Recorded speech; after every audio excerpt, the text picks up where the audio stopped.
eukaryoty. Postępny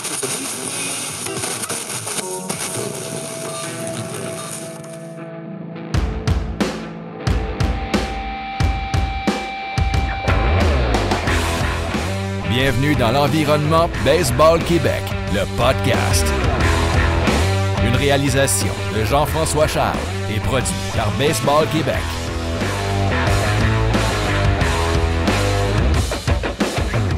Bonjour à tous, bienvenue dans Baseball Québec, le podcast, épisode numéro 3. Mon nom est JF Charles et je vous remercie d'être à l'écoute. Mes invités aujourd'hui, Maxime Lamarche, DG de la Fédération, Sylvain Saidon, directeur technique qui nous parle de sport-études, Max Huckerson, entraîneur SAISU avec l'ABC qui nous parle de l'ABC et du New Balance Project qui a eu lieu avant les fêtes. Sans plus tarder, je vous envoie directement à l'entrevue que j'ai réalisée avec Maxime Lamarche. Le mot du DG, Maxime Lamarche. Hey, ça va être long faire ce podcast-là. Effectivement. C'est parti. Bonjour tout le monde, bienvenue au podcast de Baseball Québec. Notre premier invité se devait cette année d'être notre cher DG Max Lamarche. Comment ça va? Salut Jeff, ça va super bien toi? Ça va super bien. Max, plein de belles choses en 2019 dans la fédération. En novembre, on a décidé de lancer le podcast sur différentes plateformes, dont Balado Québec puis YouTube. Avant de parler de notre propre podcast, es-tu un consommateur de podcasts personnellement? Oui, de plus en plus, j'écoute la radio traditionnelle un peu moins. Puis quand je suis dans la voiture, évidemment, ben, soit que j'écoute des livres avec Audible, beaucoup de livres de baseball en fait, comme celui-ci là, de Jeff Passan, The Arms, Big Data, Baseball, plein de choses de baseball. Puis de plus en plus, j'écoute des podcasts. Là. J'écoute beaucoup, évidemment, Passion MLB, Ray Lalonde, que j'aime beaucoup écouter. Je me permets aussi d'écouter les podcasts du Bras Lanceur hein, que vous faites avec Marc-Antoine Bérubé, que je me permets de critiquer dans ma voiture et de vous envoyer des textos quand vous vous trompez des fois, mais correct. Je trouve ça extraordinaire. Fait que de plus en plus, j'en écoute en effet. Là. Excellent. Le podcast pour la fédération, ça amène à quoi? Ça va représenter quoi pour la fédération d'avoir un podcast? Bien, on voulait à la base répondre à un point à notre plan stratégique qui était d'avoir une meilleure communication à l'interne. Parce que souvent, évidemment, les communications plus traditionnelles par courriel se perdent. C'est pas tout le monde qui les ouvre. C'est pas tout le monde qui transfère à d'autres partenaires ou jusqu'en bas sur le terrain. Donc, à la base, on s'est dit, on part un podcast pour aller compléter les infolettes qu'on peut envoyer, puis s'assurer qu'on passe les informations pertinentes avec un nouveau modèle et qu'ainsi, il y a le plus de monde qui sont au courant de ce qu'on fait. À travers, je pense qu'à travers le temps, le projet a changé un petit peu. On a décidé de l'améliorer, mais à la base, c'était d'informer encore plus nos membres de ce qu'on fait pour eux à la Fédération. Puis, est-ce que c'est juste pour les gens de la Fédé? Ou est-ce qu'on va à l'extérieur de ça, on essaie de parler aux gens qui ont peut-être pas d'enfants ou qui sont pas associés aux arbitres ou rien de ça? Oui, absolument. JF, on a, je pense, développé dans les dernières années une belle expertise et je pense que Baseball Québec a une belle renommée. Ce qui fait qu'on va sortir un petit peu des sentiers battus, puis on va se servir des gens qui nous suivent, autant nos membres que monsieur et madame tout le monde sur les médias sociaux pour aller donner des informations pertinentes sur la Fédé. Mais là, on va aller plus loin. Hein? On le sait, on a parti le Bras Lanceur. Ouais. Et le Bras Lanceur, ben, ça peut intéresser beaucoup plus de monde que ça. Donc, je pense qu'on va sortir, on va aller plus loin. On va essayer d'aller des fois interviewer. Ben, en fait, tu vas aller interviewer des gens de l'extérieur qui peuvent peut-être être juste des passionnés de baseball, des actrices, des acteurs, des gens qui aiment le baseball et qui veulent venir en parler avec nous. Est-ce que... Parce que là, comme tu l'as dit, on va sortir, je vais sortir, on va parler avec les gens de l'ABC de plus en plus, avec les arbitres, les entraîneurs.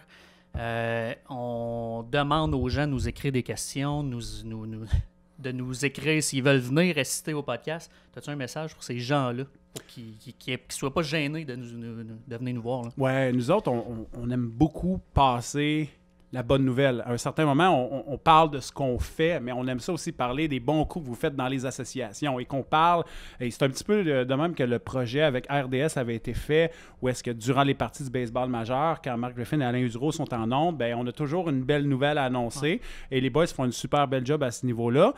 Mais on a besoin de vous, les administrateurs, les gens qui sont responsables du baseball féminin, du baseball adapté, qui s'occupent des arbitres, des marqueurs, qui s'occupent du baseball Rally Cap. On a besoin que vous nous envoyiez des fois des sujets que vous aimeriez qu'on parle ou peut-être même des belles histoires qu'on pourrait raconter.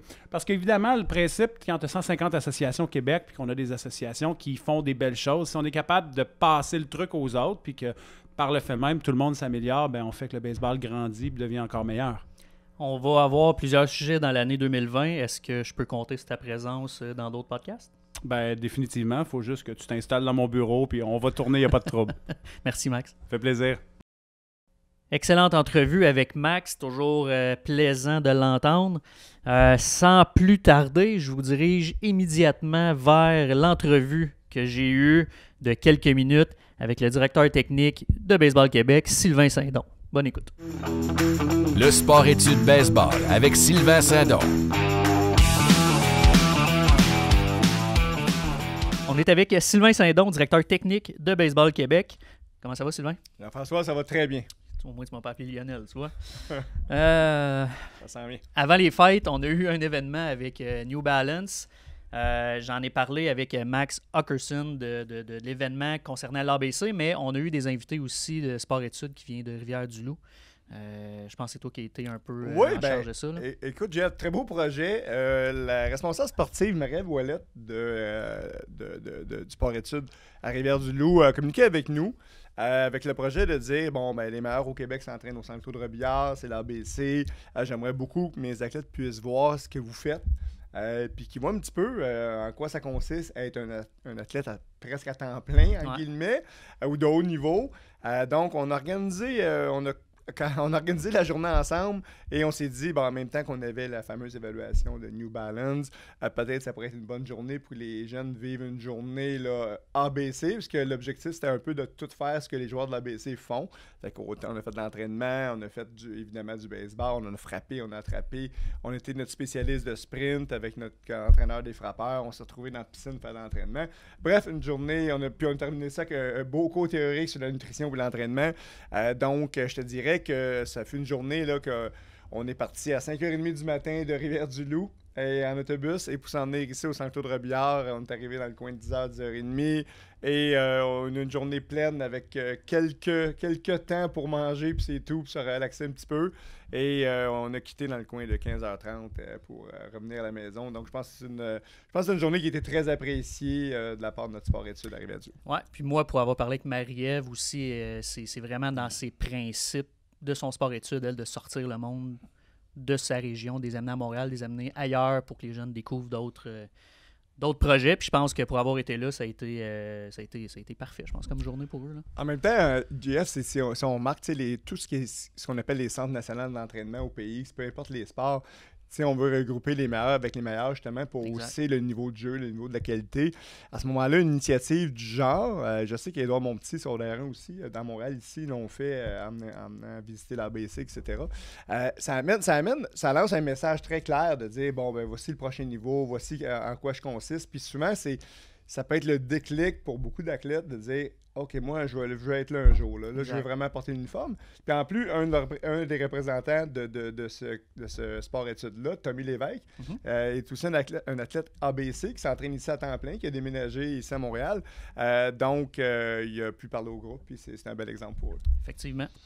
Le gouvernement, cette semaine, on l'a publié sur nos différents sites, là, que ce soit Baseball Québec, Midget 3, l'ABC, a sorti son protocole de commotion cérébrale. Évidemment, on est un sport qui n'a pas autant de contact que le football ou le hockey, par exemple, mais il y a quand même des commotions cérébrales. Peux-tu m'en parler un petit peu de la vision de BQ par rapport au protocole de commotion? Bien évidemment, nous, les personnes...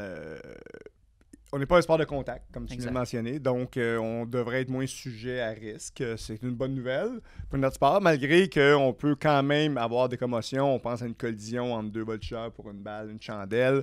Une balle ricochet dans la figure d'un receveur qui est très pernicieuse, qu'on n'a pas de signe, puis tout à coup, notre receveur commence à être plus cohérent, mal à la tête, etc. C'est quelque chose qu'on est beaucoup plus sensible. Et avec Baseball Québec, depuis l'année dernière, en collaboration avec les arbitres à l'intérieur de la province de Québec, on a institué une façon de protéger nos athlètes, surtout les frappeurs qui se faisaient atteindre par une balle sur la tête. Et on a décidé que peu importe la vélocité du tir, dès qu'un frappeur recevait une balle sur la tête, on avait le protocole de commotion. Donc, on sortait du jeu momentanément jusqu'à temps que quelqu'un sur le banc valide certains symptômes, à savoir si tout est correct pour la remise en jeu du joueur comme tel.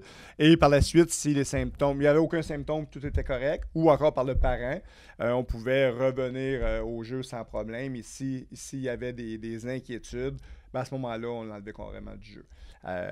Si on regarde au niveau des majeurs, ben, un frappeur va recevoir la balle sur la tête et il s'en va relaxer au premier but, qui n'est pas vraiment la bonne façon de procéder. Tu sais. Donc c'est un des aspects qu'on avait mis de l'avant, de faire cette obligation-là. Je pense que les officiels sont... on a aussi enlevé un fardeau aux officiels parce qu'on ne parle pas de vélocité de tir. On parle que dès que la balle arrive sur la tête et qui on est pour savoir si l'impact a été très, très réel.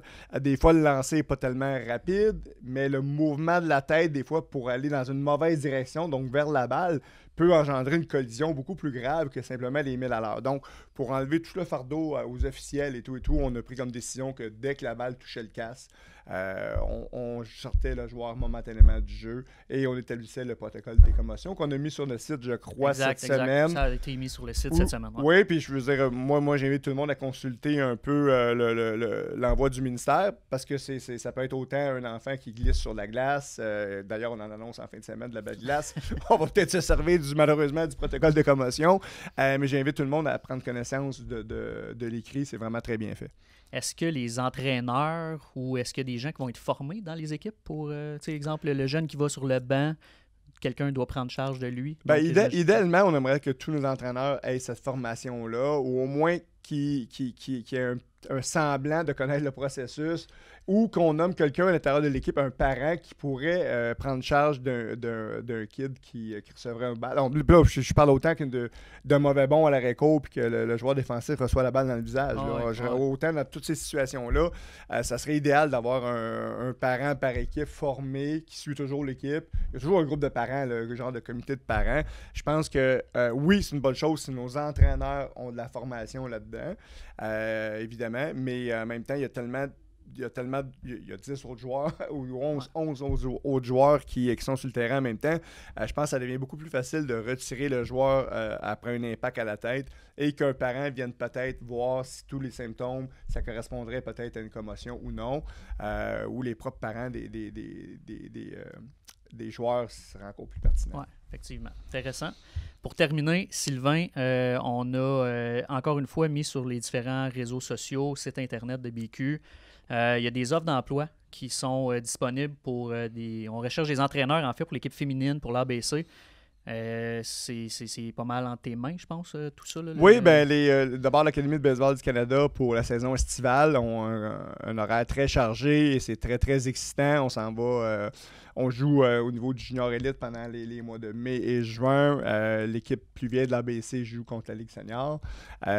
Donc, déjà là, c'est excitant comme compétition. Par la suite, on s'en va faire un tour aux États-Unis. Donc, on a besoin d'avoir des entraîneurs de qualité, des entraîneurs qui ont aussi du temps à pouvoir offrir, etc. Donc, on a mis sur notre site, je crois, les offres d'emploi par rapport à l'ABC et également pour nos équipes du Québec des féminines.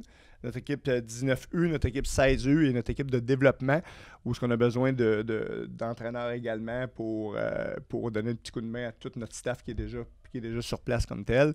Et en même temps, c'est tout le processus pour accompagner les équipes du Québec, c'est aussi très, très formateur comme entraîneur. Donc, c'est une pierre deux coups un peu. On se fait aider, mais en même temps, je pense qu'on réussit énormément à faire grandir l'entraîneur à l'intérieur de toute la structure. Effectivement. Fait qu'on invite tout le monde qui peut être intéressé, tous les entraîneurs à aller sur le site de Baseball Québec. et toutes les informations sont là. Merci Sylvain. Plaisir. Salut. Le baseball 5. Le baseball 5, je voulais vous en parler un petit peu pour 3 raisons. 1, vous dire que l'évolution du sport va très bien. On visite des écoles, Pascal Jean et moi. On rencontre plusieurs professeurs. Le sport est apprécié dans les écoles, donc un aspect très positif de ce côté-là. Deuxième point, en fait, la Ligue de baseball 5, la première organisée par Baseball Québec, a été lancée le 21 janvier dernier. Tout va super bien. C'est une ligue qu'on peut appeler de projet pilote dans laquelle on essaie plein de choses pour éventuellement ajuster les futures ligues de baseball 5 au Québec. Je remercie les personnes qui s'impliquent dans cette ligue, dont Stéphane Gonzalez, Anaïs Favron qui est là depuis le tout début et Ben Rioux. Troisième point, convention des entraîneurs. C'est moi qui va donner l'atelier lors des conventions de Québec et de Laval. Donc, venez me voir, venez me poser vos questions. On va jouer, on va expliquer les règlements, puis je vais vous parler un peu plus en détail ce qu'on a en tête pour 2020. Donc, n'hésitez pas à venir me voir. Donc, immédiatement, je vous envoie vers l'entrevue que j'ai réalisée avec l'entraîneur 16U de l'ABC, Max Hockerson. L'Académie de baseball du Canada. Bonjour tout le monde, on est présentement avec l'entraîneur de l'ABC du 16U, Max Hockerson. Ma première question pour toi, Max, premièrement, comment ça va? Ça va bien, toi? Ça va super bien. Super. Ma deuxième question, c'est comment prononcer bien ton nom. Là. Tu me l'expliquais un peu, mais c'est ça. Je vais essayer de m'y faire. Puis pour les gens, mais c'est Hockerson, c'est ça? Hockerson, C'est ouais. Hockerson. Hockerson, Parfait, ouais. parfait. On passe à l'autre question. Excellent. Juste avant les fêtes, un vendredi, New Balance sont venus avec l'ABC présenter un projet. Pas présenter un projet, mais regarder les joueurs jouer.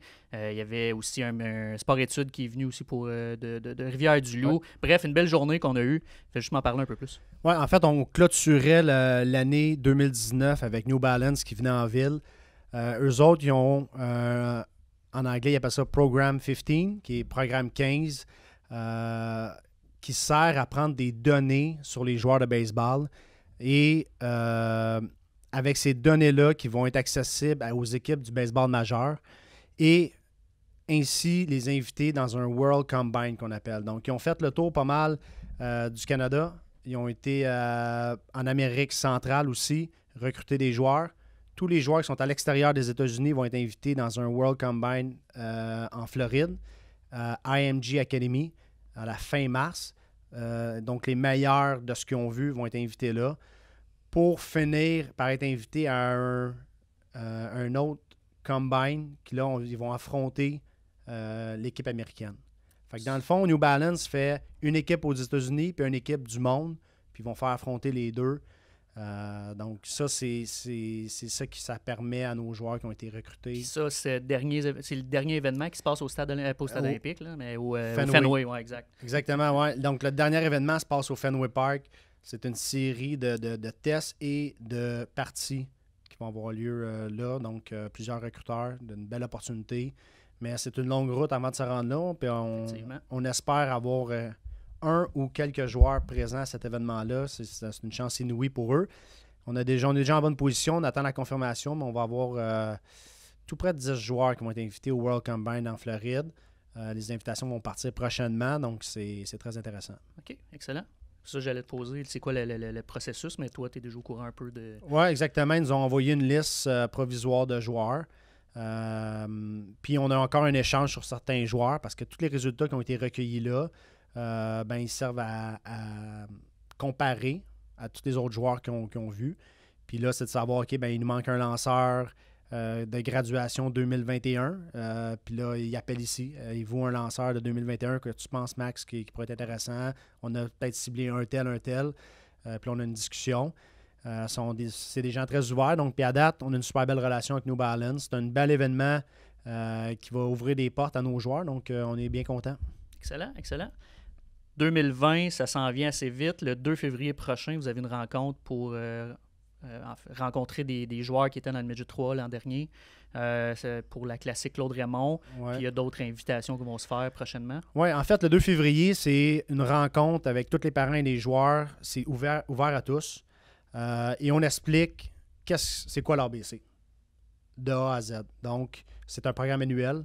On explique notre calendrier d'été qui est ficelé à 97%. Donc, on va leur exposer notre calendrier d'été, notre automne, qu'est-ce qu'on fait pendant l'automne et qu'est-ce qu'on fait pendant l'hiver présentement, quelle sorte d'entraînement, c'est quoi l'encadrement qu'on donne aux jeunes, le suivi académique, le suivi de la santé physique des joueurs. Donc, on expose, on explique aux parents en détail ça comporte en quoi de s'inscrire à l'ABC puis d'être sélectionné par l'ABC pendant un an complet. Okay. Qu'est-ce que ça veut dire? Puis justement, pour donner un avant-goût peut-être un peu, justement, les joueurs, ils font quoi présentement? Ils viennent de revenir de vacances? Ouais. C'est quoi le... On a pris 2 semaines. Donc, le 20 décembre, on a eu le showcase New Balance. On a pris 2 semaines de repos, mais pendant ces 2 semaines-là, les joueurs avaient tous un programme de musculation à faire. C'est ceux qui retournent dans leur famille. La majorité des gars ont pris une inscription au gym pour 2 semaines. Ils se sont entraînés, sont revenus, la majorité de tous très, très, très, très en forme. Là, on a une semaine présentement où on fait le retour à l'entraînement, donc 3 musculations sur 4 jours. On a recommencé à se lancer, on a recommencé à faire du bâton. On a des pratiques pour les lanceurs aussi. Donc, on a repris l'entraînement normal. On fait juste doser l'intensité et le volume pour éviter les blessures. Puis là, à partir de la semaine prochaine, on va de l'avant où là, on est vraiment collé sur notre planif pour arriver prête le 27 février devant les recruteurs du baseball majeur et Greg Hamilton de l'équipe canadienne junior. Ça va être notre grosse journée le 27 février. Puis là, tout le monde a ça en tête. On travaille très fort les 7 prochaines semaines pour arriver là très prête. Excellent. Fait que les parents, la majorité des joueurs parents ont reçu l'invitation déjà. Ouais. Ça se passe au Centre Claude.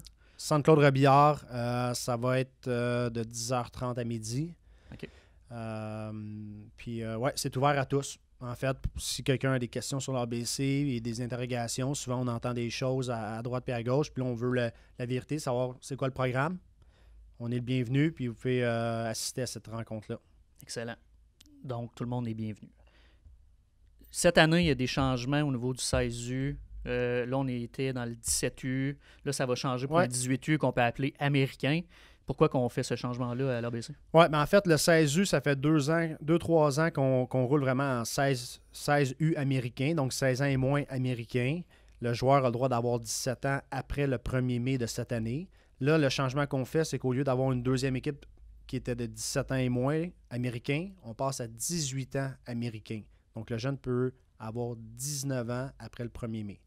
Donc, l'ABC reste toujours avec 2 équipes, une de 16U, une de 18U.